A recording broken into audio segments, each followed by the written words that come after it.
to Bill Monty's Guide for Getting Older.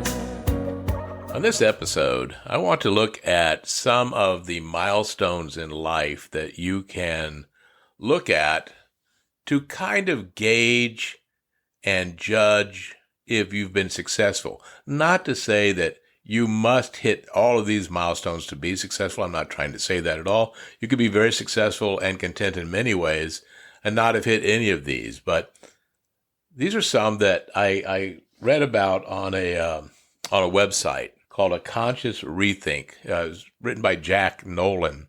I thought he brought up some really great points and would love your feedback too. So if you get the opportunity, be sure to scroll down to the show notes. You can leave me a message. Just click on the leave me a message link and it will take you to my SpeakPipe page and you can leave a 90-second message for me. Really easy to do. You don't have to give me your firstborn or anything like that. Just your name. And if you want, you can give me your email and I'll write you back when I get the message. Easy to do for you to become a part of the show and to present some of your feedback to me. So these are some of the milestones that Mr. Nolan brought up, and let's see if we agree with them. I read over them and I think, yes, I think he hit the point on some of them. The first one being, you have overcome your fears. That's kind of a broad one and sort of tough to look at. Well, for me, I'm claustrophobic, and I have not overcome my fear of tight or closed spaces. It is not possible for me to go into an MRI machine without being heavily medicated or unconscious, to be honest. It just doesn't happen at all. So that's a real big problem with medical issues. I believe, though, that what the author was talking about here was perhaps some of the fears, like you were in a relationship that ended badly. And do you stop yourself from getting into another relationship for fear of being hurt again? Did you get let go from a job, or did you leave a job under bad conditions? And now you're just kind of sitting back saying, well, it's not worth it. These are the fears that I think you have to worry about. You know, it's the old saying, if you fall off a horse, or in our cases, when we were growing up, a bicycle, you get right back on and start all over again. That's how our parents taught us not to be afraid of things or afraid of life. So once you confront your fears, we have to remember there is no limit to what you can accomplish. Another point brought up is you've learned to forgive. This is a huge one for me. Learning to forgive is something that people struggle with their entire life, and I'm so jealous of people that can do it 100%. I'm going to be honest with you. There was a situation in my life from about 5 or 6 years ago, and I have not found the capacity to forgive. In other ways, though, people have done me terrible wrongs in my life that I absolutely have forgiven. And I know that I have hurt people, especially when I was younger. I did things that were perhaps not admirable, and those people forgave me, and I thank you for that. I think also part of it is that you realize after a while that when you hold on to something for too long, it doesn't hurt the people that did you wrong. It only hurts yourself. It prevents you from moving forward in life. So forgiveness brings peace and clarity, and that's something we should all be striving for. You've built great relationships in your life. Yeah, isn't that one? Now, I'm going to tell you something. You know, we talk about being older in this podcast, and one of the things I've noticed, and many, many other people I've talked to around my age or a little bit younger, one of the things we all agree on is it's very difficult to make new friends, close friends, as you get older. Still, my best friends are the ones that I knew in high school or in college, or that I knew from a long time ago. There are very few people currently in my life that are more than acquaintances or good acquaintances.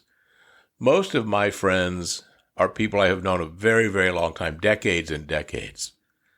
So it's nice to know that I have built those great relationships, and I hope you have too. And I hope you keep trying. I know I do, but I wish someone could explain to me, and this is a great idea maybe for a future episode, why is it so hard to make a new close friend as you age? I can't think of anyone who says, yeah, my best friend, I met them a year ago, and you're in your 60s.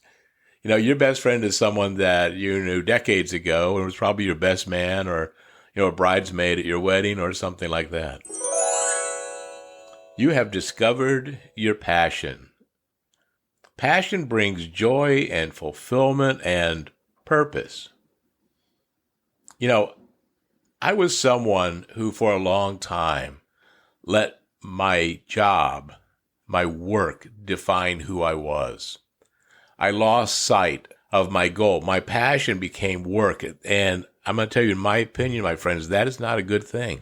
Work should not be a passion. You can be passionate about work and want to do the right thing. Obviously, this is how you get financial reward, how you achieve maybe financial security of some kind.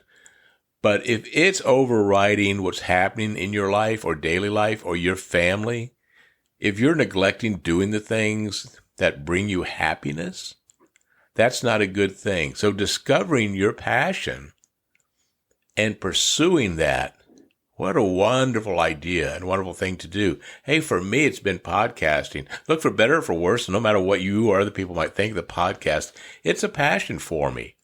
I enjoy doing it. I enjoy showing up. I enjoy spreading the information. And for me, if 1,000 people listen or if 10 people listen, the passion is there. It's all the same. Would I like 1,000, 10,000, 100,000? Of course. Would I like to be Joe Rogan? Who wouldn't? But then again, there's a lot of pressure with being Joe Rogan, huh? And having to maintain all of that. I like you. I thank you for being a member of this podcasting family. Because this is my passion. Work is no longer my passion. That's just a means to an end. You have made a positive impact. You know, recently I was a guest on another podcast and someone asked me how I'd like to be remembered. And I said, I would like to be remembered as someone who made a difference. That's kind of been my motto in life for the last few years. Make a difference is what I tell people they should do. Make a difference in life. You've had a positive impact. I was at one job where I was able to create a program for teenagers to get more involved in the arts. Even though I'm no longer at that job, that program continues years now since I helped create it back in 2010. It's still having a positive impact on the life of teenagers in the community that I live in. You've learned from your failures, man. Failure, I'm just tell you this, my friends, failure is not a dirty word. In fact, it's a normal path to success. Failure teaches us lessons that we can't learn when we are succeeding. So true. I remember when my first marriage broke up. I thought I was a failure. My parents had been married since briefly out of high school and their entire lives. I thought that's the way life was supposed to be. I believed what was happening in my family and what I saw in the movies and TV shows. And so I felt like a failure for a long time afterwards. There are things that I've done in my life where I thought, well, I failed at that. And I let it bring me down, let it have a negative impact. As I look back on my life now, I realize that every time that happened, I actually learned from it. My first marriage might have only lasted a very brief time, but I'm currently in a marriage that's about to celebrate 40 years in 2025. So do you think I learned from that failure? Absolutely. We can't let failure define us. Failure is what propels us forward. It's not a dirty word. It's actually a positive thing. Because if you go through life, and this is for all the younger listeners here, if you go through life thinking you will never fail, or that if you fail, that's bad, then you're always going to be looking over your shoulder when you're attempting anything. And you can't do that. Sometimes you have to plow straight into a project or a desire or a passion. And if you fail at it, or if it doesn't succeed completely the way you wanted it to, that's okay. Failure is not a bad thing, folks, as long as you learn from it. And the last one, you have experienced moments of true inner peace. Moments like this, they can be fleeting in life, friends. It can be hard to find inner peace, especially in today's world, with everything that's going on, all the stress, all the tension. I know for me, whenever I have been close to or able to access the ocean, that's when I've really had inner peace. I've talked before also about how mindfulness meditation has helped me. But really, in the times I've been on a boat or a cruise, and I can just find time to just sit quietly by myself and stare out at the ocean, or go to the beach, not for the purpose of getting a suntan or of swimming or anything else, but just simply to look out at the majesty of the ocean. It really does make me feel peaceful. And whatever that is for you, make sure you do it and try to do it on a regular basis. We're constantly hit with negative news, negative impressions.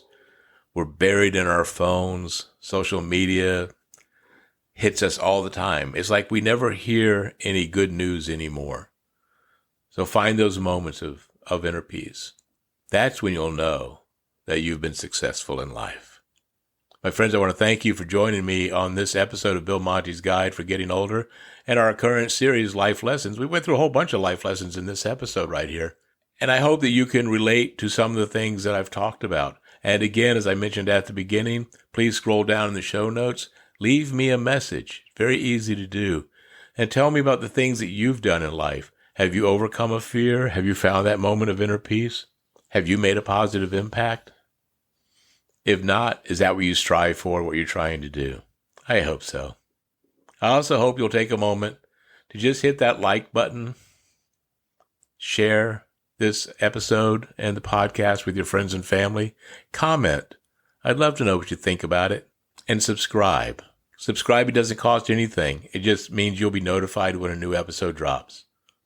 As always, my friends, I thank you so much for being a part of Bill Monty's Guide for Getting Older, for being a part of my passion. And until we speak again, I remind you, please always be kind and be safe.